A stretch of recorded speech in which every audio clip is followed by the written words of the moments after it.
With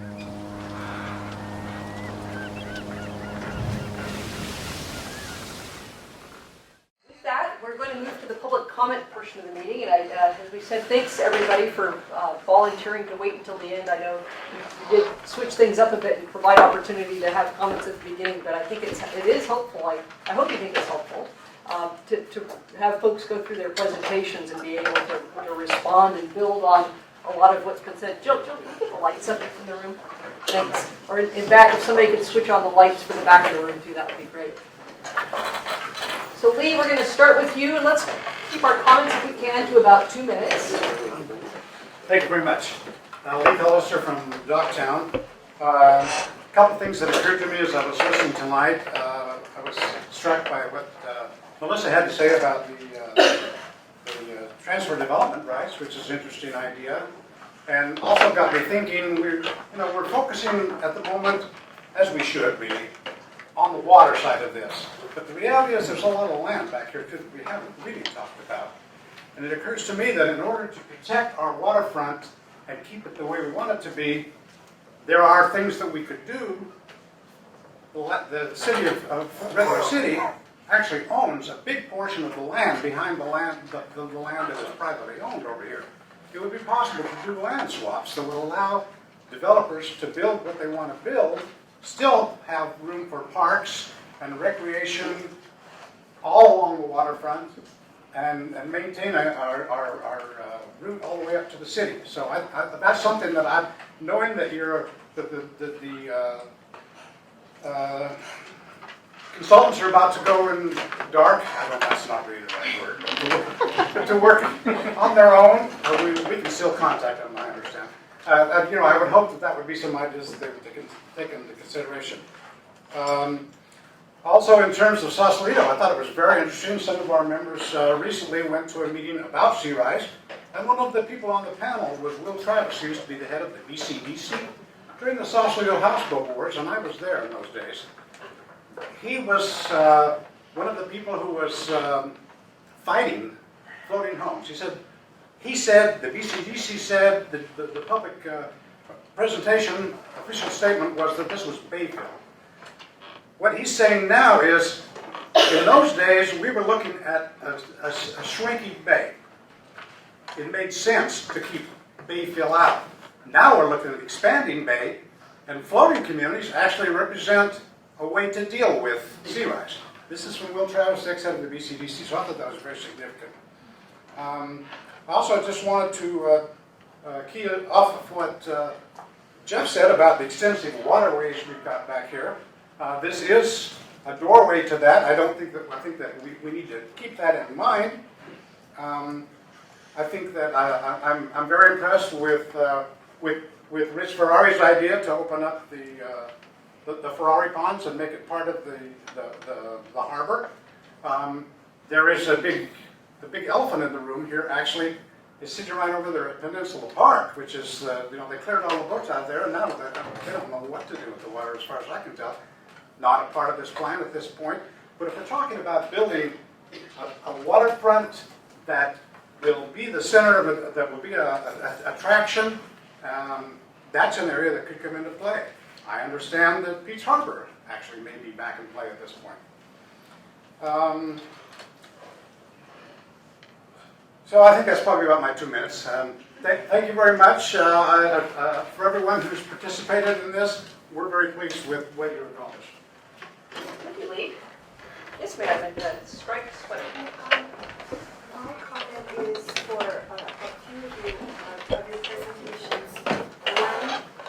One, somebody suggested that we have our buildings kind of looking cute and the atmospheric looking great. But in this area we have a jailhouse building and we have a police station building that's there. And I would like to know how you plan on making all of this look great and cute and go along with what the city's planning, which was what we talked about tonight. Because I think it's great. I love cute.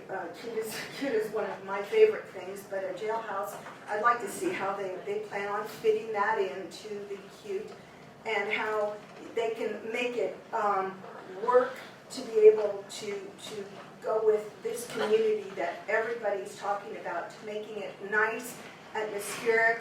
I don't know who wants to go down past the police station and a jailhouse, since we're moving it from downtown Redwood City, where it's been kind of inconspicuous. You know, it was large a long, long time ago, because I grew up here, and now it's being moved someplace where you want to make it so that the area is cute, nice, inviting, and it doesn't seem to be that type of atmosphere that's really developing there. And that's my comments on it, because, and I love the water life. I love the kayakers. I want to get out there and do that one of these days. Take lessons actually first. But that's my comment, and I hope you think about that. I mean, I hope that there's a design that makes the jailhouse look like we're not going to have a hotel there. You know, we're going to have a jailhouse, and that's the reality of what's been planned. Which is kind of a hotel, but not like I don't recommend it. It's quite expensive hotel. I hear they provide you with a great looking orange suit too. Yes. Real quickly, that brings to mind, you can check out anytime you like. I just wanted to say that I concur with what Lee says about making sure that we do enough to protect the land portion of Docktown. Like to what Rick was saying earlier, the tide action there really does not indicate that waterfront development up to the water line or even close to the water line is a good idea. I would love to see some sort of development there, but a setback with greater public access in mind, the most maximum public access we can think of in mind for that area. And I'm also interested in the property that was mentioned about a possible second floating community. I hope it will be a second community and not a replacement for Docktown. I would like to see the berm at least breached so that we have better circulation. Maybe keep the berm there so that whatever happens there, it has a bit of shelter from whatever way of action there is there. But I like that idea. I just hope it's not considered as the replacement for Docktown, but as an addition. To Linda's comment about the jail, they're applying for $81 million from the state, and they might not get it, so we might not have a jail. Yes, sir. Yes, I'm Bob Heffler, a resident of Docktown. Been living around the water there for over 20 years. And I've had my offices where Marina One used to have all the office buildings here for several years. And what the comment that comes to my mind is it's very poor walkability. There's no access to any restaurants on that side of the highway. There used to be several really nice restaurants. I used to make my day to go down to the little restaurant at Pelicans, which is gone.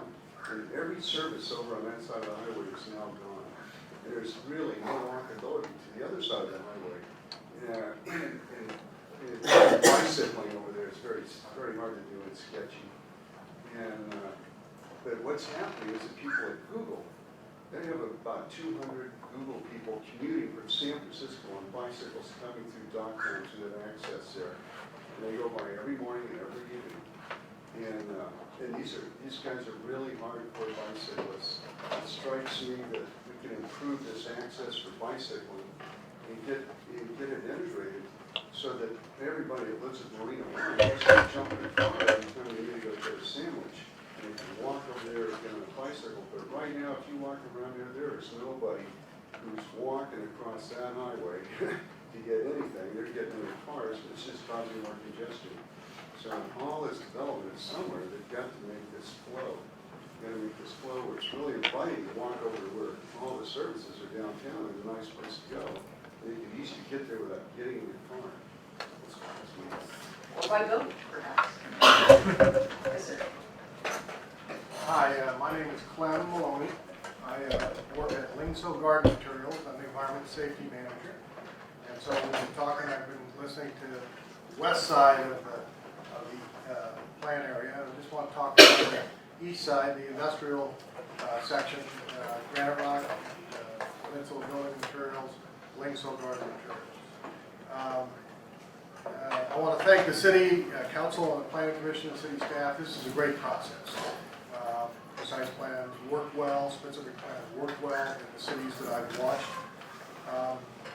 It's important to Bloomquist Street industry to plan for, as part of this plan, to plan to be compatible with the existing very successful businesses that are along Bloomquist Street. The adjacent uses are really good. I heard that at the last meeting there was a developer who spoke about emphasizing the value to the city and to the peninsula economy of the industry businesses, the infrastructure businesses that industry in the port and along Bloomquist Street provide. One of my volunteer roles over the last dozen years has been to be the secretary of the Seaport Industrial Association. I don't have any big role, but I have been paying attention for the last 15 years to what's going on out here in the Bayfront. And I've also been able to hear the company representatives of the companies, and they talk about the absolute essential nature of our location here along Seaport Boulevard to distribution to the whole peninsula. So that central location is why they purchased the property 20, 30, 40 years ago, because it made such an important part of their future businesses. So they plan to be here in perpetuity. That's what I have heard over the last dozen years. Everyone intends to hold on to their property and really continue to provide, the retail tax base from just the Bloomquist Street, concrete, asphalt, building materials, garden materials, is extremely strong.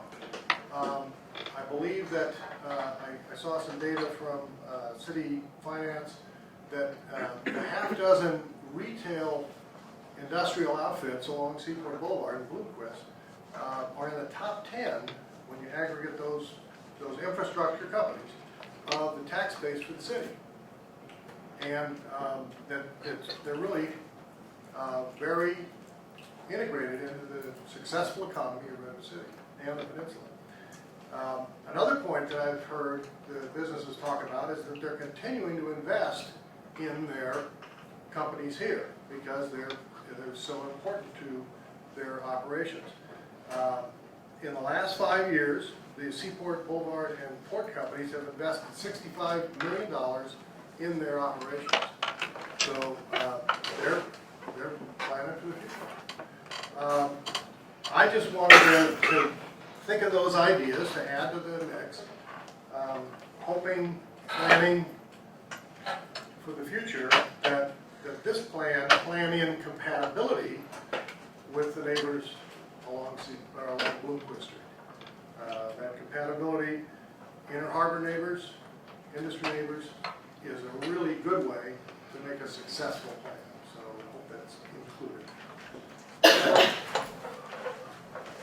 Additional comments? Yes. I'm Tanya Soleil, I live in Docktown, and what I found kind of interesting was that on Saturday, the sfgate.com did a simulation of sea level rise in San Francisco, and particularly Chrissy Field and AT&T Park, and I strongly recommend that everybody go online and see that. And so when you think of it in those terms, I think maybe we're kind of misunderstanding this whole area, and really these are soon-to-be submerged lands.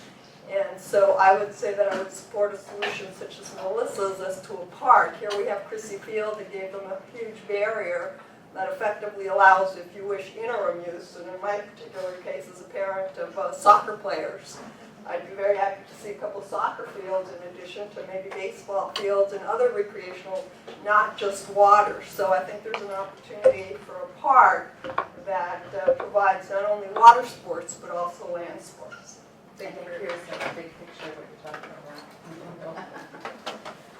So I'm on. Good, thank you.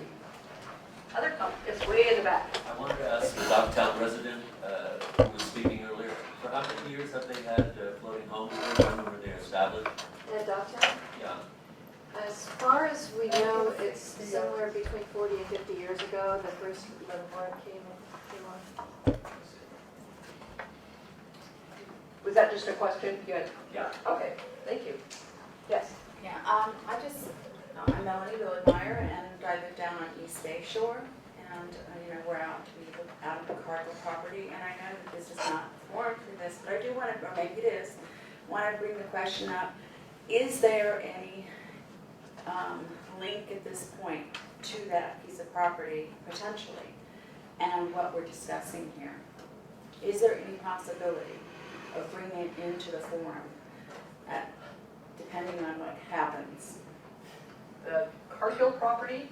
Yeah, I'm talking about that large industrial property that goes all the way down to the park, Miller Park, and this road. I'll leave that as a question. Okay. I mean, I think it's critical. I think what I was hearing from this gentleman, I think there's a benefit to working it in a way that we do have water, access to water, and we restore it. Whereas perhaps if we develop that property, the people that are living there in the future may not like trucks going up and down Seaport Road, and may not like the idea of heavy concrete use and some of the things that are there already established. That's just my viewpoint. Thank you. Other comments? Yes, ma'am. I just have a comment to the Docktown residents. I'm not a Google person, but I do ride my bike to work through your area, and I think it's a great little community. It's wonderful riding through there, and everybody I've ridden past is friendly, and I appreciate the community feel that you have there. Well, my nephew's one of the Google people who rides right now. They're everywhere. Other comments? I'm going to go way in the back of the podium. Yes, sir. Tom, I'm a Docktown resident as well, but one of the things that came up throughout the different presentations that I was looking at was the mixed use. And going through, and Greg pointing out as he was walking tour where the parking was and away from the waterway, got me kind of thinking, and then the Ferraris hit on it and everyone else. And the mixed use, the industrial part of it provides great access and parking for the recreational part. One of my family's favorite things to do is go down to Seaport. It's great on nights and weekends. Those parking lots are empty. You've got lots of free parking for people to get out and use that. So maybe that's something that we should incorporate where the industrial use is using it Monday through Friday, 9 to 5 kind of thing. When the residents want to come use it, that space is empty. That provides the parking later on for recreation. That's all I really had. So take advantage of Seaport parking. Just in the industrial parking, because those people if you're in the office, they need those every day. And on the nights and weekends, it's pretty clear for residents to use at that time. There was a comment. Yes. This is by no means my observation about the whole precise plan, but a lot of the comments, all the comments have been amazingly interesting when you try to put it all together. One of the things that whenever I look at this area I wonder about is, you look at the waterway coming, and I'm looking at it on the screen there. When you look at the waterways coming out and you see the area that was Peninsula Harbor and Pete's Harbor and now this inner harbor portion and the Ferrari property, I just don't understand how we're going to protect this area. 50 years from now, 50 years is not very long, actually, for, when a building is built, they last 75 years or so. So, when we have this whole discussion, I keep thinking that whatever we do, unless we are building a levee somewhere, it's going to be underwater.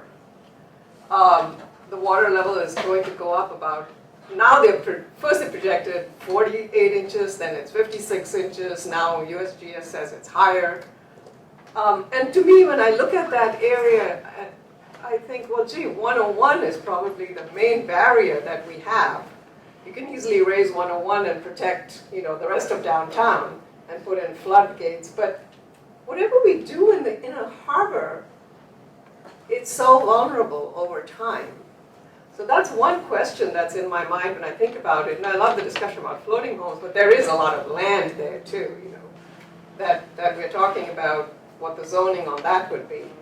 The other aspect that I found interesting was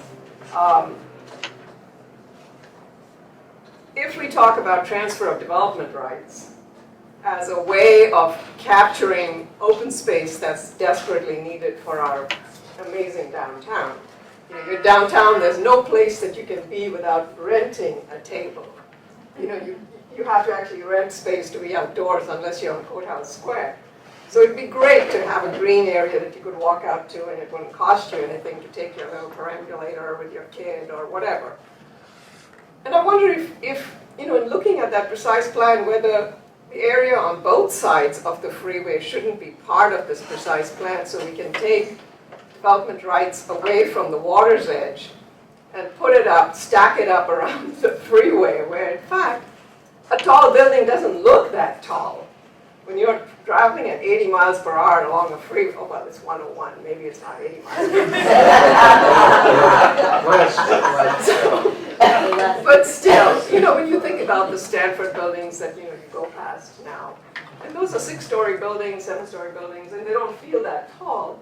If we could transfer development rights on both sides of, you know, between Veterans and 101 and between 101 and, you know, Blomquist. I mean, that area there, could we just, you know, open up some of the other areas? Because between the police station and the water, basically that could all be green zone. And it would be still so much smaller than Shoreline Park. Because we've got all of Redwood City, you know, aside from Red Morton Park, we don't really have a big park. You know, you've got to go over to 280. So I think this is an opportunity for Melissa's idea of, can this be our front yard? You know, can it really be a front yard, a real green space? Can we have our festivals there? Can we have our annual whatever's there? The Courthouse Square is jammed. It's so popular. We could use more. So anyway, that was my thought. Other comments? Yes, sir. And I'm not turning your back. I'm writing down all the ideas that I'm hearing. Okay. Go ahead. I'm Phil Bigline, resident of Dogtown, almost a year now. I've been looking more deeply into the Iberg development that they did adjacent to Amsterdam. And the more I look at it, the more I think that it's something we should really look at for this area, because they have completely dealt with all the issues, a lot of the issues that have been talked about here. Access between downtown and here. They have a train connection or a trolley connection between Iberg Islands, which are all artificial islands of about, I believe it was between 5 and 10 square miles of artificial islands that they created. And it's mixed business and residential use. And they created housing for, I believe, 15,000 people. That this project has been going on for about 20 years there in Iberg, Amsterdam. So I would suggest that if you can, look more deeply into what they're doing in Iberg, because it totally deals with sea level rise and with a mix of residential and business interests, as well as they do let some cars drive onto the islands, but the primary access on the island is the trolley, not cars, just bicycles and pedestrians. And yet they're totally connected to the rest of Amsterdam. How do you spell I-J-Berg. And Carol, will you pronounce it for us again in Dutch? English? No, in Dutch. Oh, sounds like roughly April. Well, looking at it. For those of you who weren't at our meeting 2 weeks ago, we had a wonderful presentation from Cheryl on this little waterfront or water-faced suburb, I guess I'd call it, of Amsterdam. And we will have those pictures up. Actually, I think they are up. No, they are. They're up already. So please visit the website. On the front page, there is a link to a YouTube video, which was the Discovery Channel show on the making of Iberg. It's a really good one. Other public comments?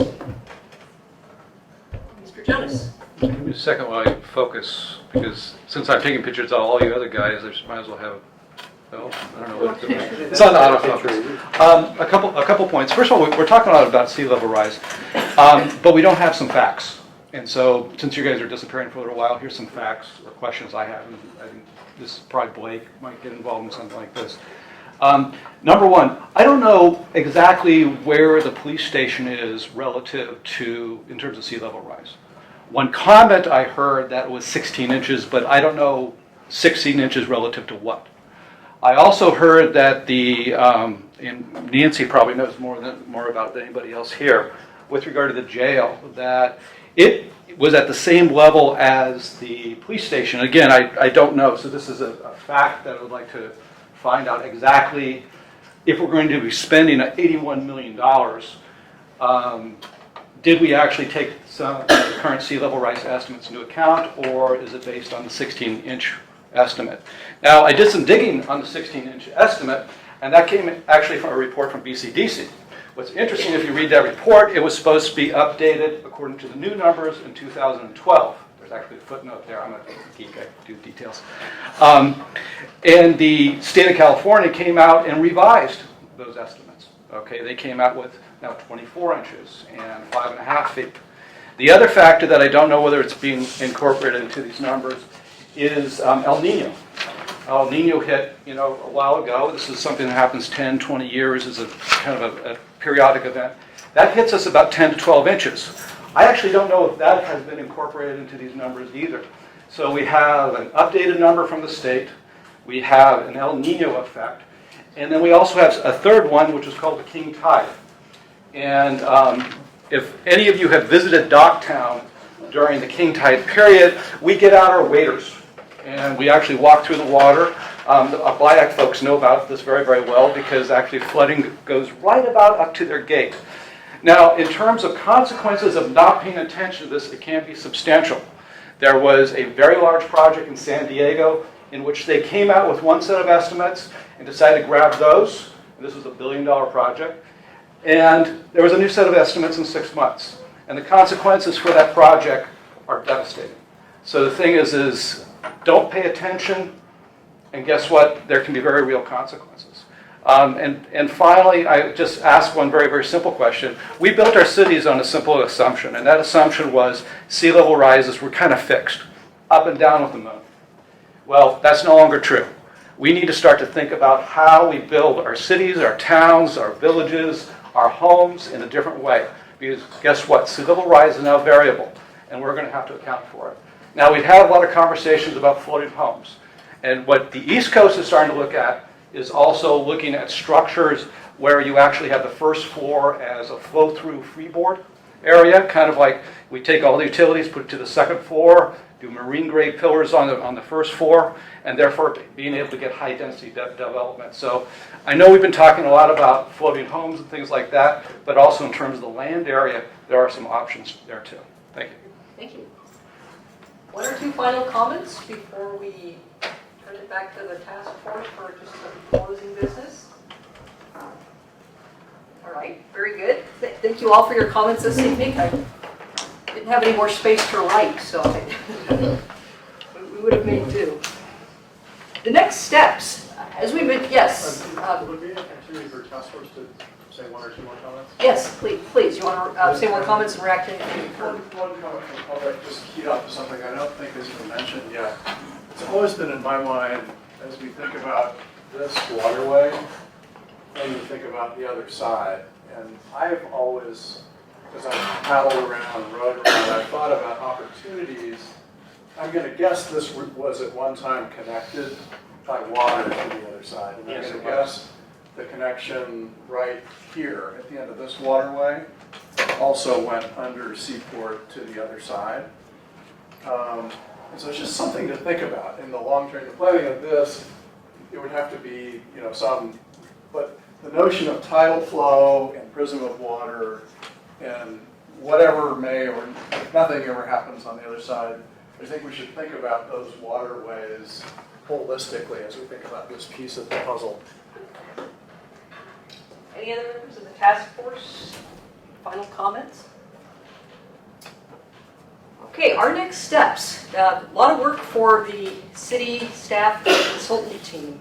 Believe me, we are going to be looking at sea level rise in depth. Those are that, and there was one other key issue, Jill, that you and I talked about this morning that just escaped my mind. Jurisdictional oversight. Yes, there are a lot of agencies that have jurisdiction over lands that are a very important consideration. And so those are two key issues that we want to bring to you early in the process because they are going to be shaping sea level rise and jurisdictional authority. Those are two things that are going to play very key into the planning process. We are going to get materials to you before we come to the meeting so that there will be reading assignments. I will ask you to put 2 dates on your calendar that you're looking at right now for the task force. You got one wrong? Okay. The first one is the 22nd of October, and the other is the 12th of November. And again, I know that sounds like it's a long way away, but there is a lot of work to be done, and we do want to make sure that you are able to come to the meetings prepared. In the interim, if you have questions, please forward them to Jill, and she will get back to you on those. As I said, we will get as much as we can up onto the website. Jill is interested in getting the task force out to see some places, and so we will be doing that. We have, again, a lot of information. If there's anything else you want to share with the task force in the interim, please do it through Jill, and we will get materials to you. Lake, is there anything you need to cover before we close this evening? I have a question. Yes. And I apologize that I came in late, so I don't know if you actually covered this at the beginning, which is we've gone from getting our ideas expressed about vision, and now we're going over, I heard you at the last meeting talk about alternatives, and at the last meeting I was also like a process pain in the butt, but it's kind of like what I remember hearing a year plus ago at City Council when Kip was facilitating with the City Council. What did they want to see as how this process would move forward? It was even before the task force was even conceived. I strongly heard from a couple of the City Council members that they wanted a picture of it the as-is from on one layer the property ownership. Next one would be easements and rights and so forth. The third one was like jurisdictional authority.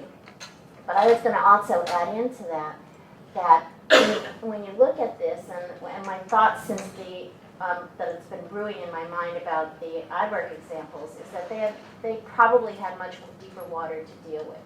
And so again, I think it's to your earlier point about scale and all those other things.